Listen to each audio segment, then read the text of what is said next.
They say the screams could be heard for miles, not shouted once, not rising and falling like battle cries, but carried thin, continuous, impossible to escape across fields baked by summer heat. Summer, 1462. You are an Ottoman soldier in the most powerful army on earth. You have marched through cities that resisted and watched them fall. You stood beneath the walls of Constantinople when they finally broke. You believe, with the confidence that only empire gives, that there is nothing left in the world capable of surprising you. Wallachia should be routine, a small principality, a troublesome prince, a lesson to be delivered. Weeks, perhaps days, and the campaign will be over. Then the smell reaches you. It is not the clean iron of fresh blood, nor the familiar stench of battlefields left behind. This is something older, heavier, rot, layered upon rot, mixed with heat and time and human waste. It clings to the back of your throat. Your pace slows without command. Ahead, the scouts have stopped moving. As you crest the hill near the capital, you see it, a forest. That is the first word your mind reaches for, because the alternative takes too long to process. Tall, upright forms stretching toward the horizon. But the shapes are wrong. The silhouettes are wrong. These are not trees. They are human beings, your brothers, your comrades. Men who once marched beneath the same banners, lifted into the air on wooden stakes, arranged not chaotically, not hastily, but in precise, deliberate rows, as if measured by surveyors. Geometry, imposed on death. Some bodies are swollen and blackened, the work of weeks beneath the sun. Others still move, still breathe, still scream, not loudly anymore. There is no strength left for that, just sound enough to prove that they are alive. And in that moment, something inside you fractures, because this is not slaughter in the heat of war. This is not rage. This is patience. Your Sultan Mehmed II, conqueror of Constantinople, a man you have watched face cannon fire without flinching reins in his horse. He looks once. He does not shout. He does not issue commands. He turns the army around. The most powerful military force on earth withdraws without a battle. Ask yourself what kind of mind creates something like this. And here is the part that should unsettle you most. This was not madness. It was not a loss of control or a descent into chaos. This was strategy. Cold, calculated, designed not to kill armies, but to empty them of certainty. To teach fear faster than any sermon or sword ever could. Vlad did not intend to defeat the Ottomans in open combat. He intended to live inside their thoughts long after they turned back. The story you think you know about Vlad the Impaler is incomplete, not because the stories are false, but because they stop where the truth becomes uncomfortable. We remember the stakes, the blood, the brutality, because those are easy to condemn. What we avoid confronting is the precision, the planning, the understanding of human psychology so refined that it could stop an empire without winning a single battle. This is not a story about cruelty for its own sake. It is a study in how suffering can be engineered, staged, and weaponized. How terror, when applied deliberately, can reshape decision-making on a continental scale. And by the end of this story, you will understand why the true horror of Vlad's legacy has nothing to do with bodies left behind in fields. It lies in what he proved about the human mind, how it breaks, how it obeys, and how easily it can be turned against itself. So let us begin with the question history prefers not to ask. What breaks a human being so completely that they become capable of this, not in a moment of madness, but with calm, intention, and purpose? If the forest of stakes reveals what Vlad would one day become, the question that follows is unavoidable. Where does a mind capable of such precision and cruelty come from? To answer that, the story must move backward, away from the battlefield and into childhood, because what Vlad learned as a ruler was first learned as a boy. The year is 1442. Vlad is 11 years old. His father, Vlad II Dracul, Vlad the Dragon, has just made a bargain that will define his son's life. It is often described as a deal with the devil, and in this case the phrase is not metaphorical. The devil has a name, Sultan Murad II of the Ottoman Empire. The terms are brutally simple. Vlad II is allowed to keep his throne in Wallachia, a precarious prize balanced between rival powers. In exchange, he must surrender his two youngest sons as hostages, not symbolic hostages, living collateral. Insurance against disobedience. Young Vlad and his brother Radu are taken from their home and delivered deep into Ottoman territory. They are not thrown into chains or locked in dungeons. That would have been too crude, too obvious. Instead, they are housed in the palaces of Edirne and later Amasya.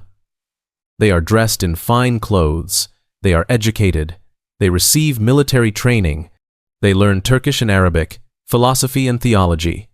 They study the Quran. From the outside, it looks like privilege, an elite upbringing offered by the most sophisticated empire of the age. But this was not education.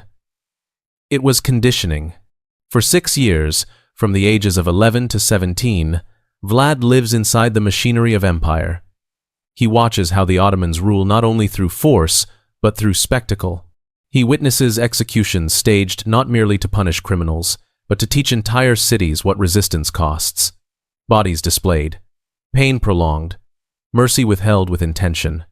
Fear, he learns, is not an emotion to be avoided. It is a resource to be managed. He studies how terror works when it is applied selectively rather than indiscriminately, how one public death can silence 1,000 private thoughts. He learns that cruelty is most effective when it feels inevitable, when it appears orderly, almost rational. And all the while, he learns another lesson even more deeply than the rest. He has no control. His life, his body, his future exist entirely at the pleasure of others. Obedience keeps him alive. Defiance invites punishment. Survival depends on understanding power, not resisting it. His brother Radu adapts. He learns to soften himself, to belong. Vlad does not. Ottoman records suggest repeated punishment for defiance. The details are unclear, but the outcome is not. By the time he leaves, something fundamental has shifted. This is not simply trauma. It is training. Vlad emerges from captivity having absorbed the Ottomans' most effective weapon, not their armies, but their understanding of fear. And unlike his captors, he will one day turn that weapon inward, refining it into something even they did not foresee. If captivity taught Vlad how fear functioned, it also revealed the fault line that would split him permanently from those around him. His younger brother Radu adapted to life inside the Ottoman court. He learned when to submit, when to soften his edges. He even formed a close relationship with the Sultan's son, Mehmed, the same boy who would one day conquer Constantinople. Radu survived by belonging. Vlad chose a different path. Ottoman court records suggest that Vlad repeatedly refused to conform. He resisted instruction. He challenged authority. And resistance, in that environment, was never ignored. He was punished frequently. Some accounts suggest beatings, possibly torture. The precise methods are lost to time, but the pattern is clear. Vlad was singled out, disciplined, broken down again and again. Something fundamental changed during those years. Or, more precisely, something hardened. Modern psychology might describe what formed inside him as a persecution complex, fused with an obsessive need for control. But Vlad did not collapse under it. He weaponized it. Every punishment became a lesson. Every act of cruelty he witnessed was catalogued. He did not experience terror passively. He analyzed it. He learned where pain broke people fastest, where humiliation lingered longest, where fear spread farthest beyond its immediate target. By the time he left Ottoman custody, he carried an internal archive of suffering carefully organized, meticulously remembered. In 1448, after 6 years as a hostage, Vlad was released and returned to Wallachia. He was 17 years old. Within 2 months, whatever remained of his old life was erased. His father, Vlad II Dracul, was assassinated by rival boyars, the same noble class that had long manipulated Wallachia's throne for their own survival. His older brother, Mircea, was captured, blinded, and buried alive. Vlad was suddenly alone. No family, no allies, no protection, only enemies. This moment is critical. Vlad did not simply seek revenge. Revenge would have been temporary. Instead, he reached for something far more absolute. He wanted to rebuild the world so that what happened to him could never happen again. He wanted a system where betrayal was impossible, where fear replaced loyalty, and where power flowed in one direction only. He would take what the Ottomans had taught him about terror and refine it, strip it of restraint, accelerate it, perfect it. But he was not yet strong enough to act. For 6 more years, Vlad lived in exile. He studied, he waited, he learned politics, warfare, timing, and in 1456, with Hungarian backing, he seized the Wallachian throne. When he did, he was no longer simply a ruler returning home. He was the product of captivity, loss, and calculation. The conditions that created the monster were complete. When Vlad finally claimed the Wallachian throne in 1456, the transition of power appeared, on the surface, to follow tradition. A coronation feast was announced, a gesture meant to signal reconciliation and stability after years of chaos. In reality, this gathering marked the moment when Vlad's private logic of terror became public policy. What should have been a celebration became a demonstration, a carefully staged experiment in control. Vlad invited the boyar families, the hereditary nobility, who had ruled Wallachia from behind the throne for generations. These were the same men who had betrayed his father, who had sanctioned the capture and burial of his brother, and who had survived each political upheaval by shifting allegiance without consequence. Hundreds arrived at the feast dressed in silk and gold, convinced they were witnessing the beginning of a predictable reign. They believed they were there to pledge loyalty, to negotiate their place in yet another short-lived government. Midway through the banquet, Vlad stood and asked a question that seemed almost conversational. "How many princes of Wallachia have you lived through?" The room responded with pride. Older boyars boasted of outlasting 7, 10, even 12 rulers. They mistook survival for wisdom. Vlad listened. He smiled. Then he gave a single order. Every boyar who had answered was arrested on the spot. What followed revealed the precision of his thinking. Vlad did not order a mass execution.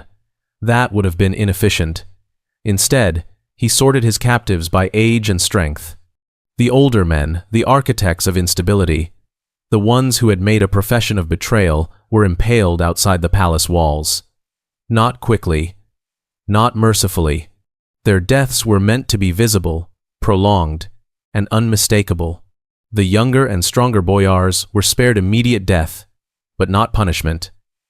They were stripped of their noble clothing and marched north to the ruins of Poenari Castle. There, they were forced to rebuild the fortress stone by stone with their bare hands. The work was relentless. Hunger, exposure, and exhaustion killed most of them. Those who survived emerged physically broken and psychologically transformed, bound to Vlad by fear rather than loyalty. This was not an emotional outburst. It was a structural reset. Vlad erased the old aristocracy in a single act and replaced it with a new reality, where power flowed from one source only. He did not seek obedience born of respect. He sought obedience born of collapse, where resistance was no longer a choice, because the capacity to resist had been destroyed. With the old nobility broken, Vlad turned outward, and the message grew even more deliberate. In 1459, Sultan Mehmed II sent envoys to Wallachia demanding tribute and Vlad's personal submission, a reminder of who the Ottomans believed truly ruled the region. When the envoys refused to remove their turbans, a protected religious custom, Vlad claimed to respect their faith. Then he ordered the turbans nailed directly to their skulls. He did not execute them. He calculated their survival, ensuring they would live long enough to stagger back to Constantinople, carrying pain, fear, and humiliation as proof. This was terror used as language. A declaration without words. War became inevitable. From that point on, Vlad refined impalement into a system of psychological warfare. Victims were impaled slowly. The stakes angled to miss vital organs, so death could take days. Executions were staged along roads, at city gates, in public squares. Stakes rose by rank peasants low, nobles higher, commanders highest. Human suffering was no longer punishment. It was architecture. War, once inevitable, arrived in the summer of 1462, with overwhelming force. Sultan Mehmed II, the conqueror of Constantinople, commander of the most disciplined army on earth, personally led the invasion of Wallachia to end Vlad once and for all. By any conventional measure, the outcome should have been certain. Mehmed marched with tens of thousands of seasoned troops, artillery, cavalry, and supply lines stretching deep into imperial territory. Vlad commanded a fraction of that number, many of them peasant conscripts. A pitched battle would have been annihilation. Vlad understood this, and so he refused to fight a normal war. Instead, he erased the battlefield itself. As the Ottoman army crossed the Danube, they found nothing to conquer. Villages were burned before they could be occupied. Wells were poisoned. Fields were destroyed. Livestock vanished into forests and mountains. The countryside was emptied by design. Vlad ordered his own people to abandon their homes and retreat inland, turning Wallachia into a dead zone where an army could march but not live. Hunger set in. Disease followed. Supply lines stretched thinner with every mile. Then came the Knights. Small, mobile Wallachian units struck Ottoman camps after dark, killing sentries, setting tents ablaze, slashing horses, and vanishing before formations could respond. These raids were not meant to win battles. They were meant to steal sleep, to create paranoia, to ensure that no soldier felt safe, even surrounded by thousands of comrades. Exhaustion spread through the ranks. Morale collapsed. The Ottomans were marching through a land that refused to behave like conquered territory. But Vlad was not finished. As the army neared Targovishte, the Wallachian capital, the final message revealed itself. Rising from the plain was a forest, not of trees, but of bodies. Between 15 and 20,000 people impaled on wooden stakes, arranged with deliberate precision in geometric patterns that stretched to the horizon. Some corpses were blackened and bloated, long dead under the summer sun. Others were still alive, impaled days earlier, too weak to scream but still conscious. The air was thick with decay. The sound of moaning carried across the field. At the center stood Hamza Pasha, a high-ranking Ottoman commander captured earlier, impaled on the tallest stake of all, positioned directly along the Sultan's approach. It was not random. It was personal. Mehmed halted his horse and stared in silence. He had ordered executions. He had overseen massacres. But this was something else entirely. This was terror elevated to strategy. Within days, against all expectation, the Sultan ordered a retreat. The most powerful army on earth withdrew, not because it had been defeated in battle, but because its will had been broken. Vlad had achieved the unthinkable. He turned back an empire using fear alone. The retreat of the Ottoman army should have marked Vlad's triumph, the moment when terror had achieved its strategic purpose and could finally be set aside. But terror, once unleashed, does not remain obedient to intent. It demands repetition.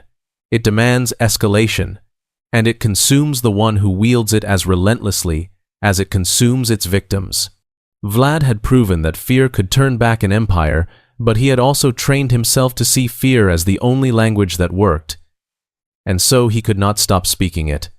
After 1462, the methods that had been aimed outward turned inward. Vlad began impaling not only enemies, but merchants accused of price gouging, nobles suspected of wavering loyalty, Entire villages punished for minor infractions. Rumor became evidence. Suspicion became a death sentence. The same precision once reserved for psychological warfare was now applied indiscriminately. Terror ceased to be strategy and became reflex. What had once been a calculated tool hardened into a worldview. Order could only be maintained through absolute fear. His allies noticed. The Hungarian crown, which had quietly supported Vlad as a buffer against Ottoman expansion, began to reconsider. The Pope's praise cooled. European rulers who had admired his defiance grew uneasy with his unpredictability. Vlad was no longer merely brutal. He was unstable. And terror, while effective in the short term, is corrosive to alliances. It isolates as efficiently as it intimidates. By late 1462, Vlad's position collapsed. Ottoman-backed forces under his brother Radu advanced, presenting themselves as the sane alternative. Support evaporated. Vlad fled into Hungary, expecting protection from King Matthias Corvinus. Instead, he was arrested. The reasons remained disputed: fabricated letters, political convenience, simple relief at removing a liability, but the outcome was clear. The man who had terrified empires spent the next 12 years imprisoned, not in chains, but in controlled irrelevance. House arrest, silence, obscurity. In 1476, chaos in Wallachia opened a brief path back. With external support, Vlad reclaimed the throne once more. But the world had moved on, and so had the system that created him. Within months, he was dead, killed in battle under circumstances that remain uncertain. Some accounts claim treachery, others suggest confusion in combat. What followed was unmistakable. His head was severed, preserved in honey, and sent to Constantinople as proof. A final message to the empire he had once turned back through terror alone. His body disappeared. His grave is empty, and in that absence lies the final irony. Vlad sought control so absolute that no challenge could survive it. In the end, even his remains slipped beyond certainty. Terror had given him power, then stripped him of everything else: alliances, stability, legacy, even a place to rest. With Vlad's death, the violence ended, but the story did not. What followed was not clarity, but myth-making. In Romania, Vlad III was slowly recast as a national hero, a brutal but necessary ruler who stood against overwhelming Ottoman power and preserved Wallachian autonomy when no one else could. Statues rose. His name became shorthand for resistance. To the wider world, especially after Bram Stoker's Dracula, Vlad transformed into something else entirely: a supernatural monster, a creature of fangs and fantasy. Both versions endure because both are easier than the truth. The hero absolves us. The monster excuses us. Neither requires us to confront what actually happened. The truth is far more unsettling. Vlad was not born a demon, nor was he merely a patriotic savior hardened by circumstance. He was human, painfully, terrifyingly human. He was shaped by a system that taught him, from childhood, that power flows from fear, that survival requires absolute control, and that empathy is a liability. He absorbed those lessons under captivity, refined them through trauma, and applied them with ruthless precision. What he created was not madness, it was method, and that method worked. Against impossible odds, Vlad used terror to accomplish what conventional military force could not. He turned back the most powerful empire of his age without winning decisive battles. He broke morale, fractured command, and forced retreat not through superior numbers, but through psychological domination. The forest of the impaled was not chaos, it was communication. It spoke a language the Ottomans understood perfectly. Fear, carefully staged and relentlessly applied, proved more effective than armies. That is the real horror of this story. Not that Vlad committed atrocities history is full of violence, but that those atrocities achieved their intended result. They reshaped behavior. They altered decisions at the highest levels of imperial command. They demonstrated, with chilling clarity that human beings can be governed, redirected, and broken through terror alone. When suffering becomes spectacle and fear becomes infrastructure, entire populations bend. This is why Vlad's story refuses to stay buried. It is not a medieval curiosity or a footnote to empire. It is a case study in how systems create individuals capable of extraordinary cruelty and reward them for it. Vlad did not invent terror as governance. He inherited it, learned it, and perfected it. And once unleashed, it consumed him as surely as it consumed his enemies. The same tactics that defended Wallachia ultimately destroyed his rule, isolated him from allies, and left him remembered more as symbol than man. What remains is an uncomfortable question that history does not answer for us. If fear worked, then if it turned back empires and enforced obedience, why should we assume it cannot work again? How often do we mistake effectiveness for legitimacy? How often do we excuse cruelty when it delivers results? Vlad's legacy is not a warning about monsters. It is a warning about methods, about what happens when terror is mistaken for strength and when success becomes justification. The lesson still waits in history's shadows, asking not whether Vlad was evil, but whether we have truly learned anything at all. If you found this story thought-provoking, leave a like, share your thoughts in the comments, and subscribe to the channel. History is not only about what happened, but why it mattered. Follow for more stories that explore power, fear, and the human mind.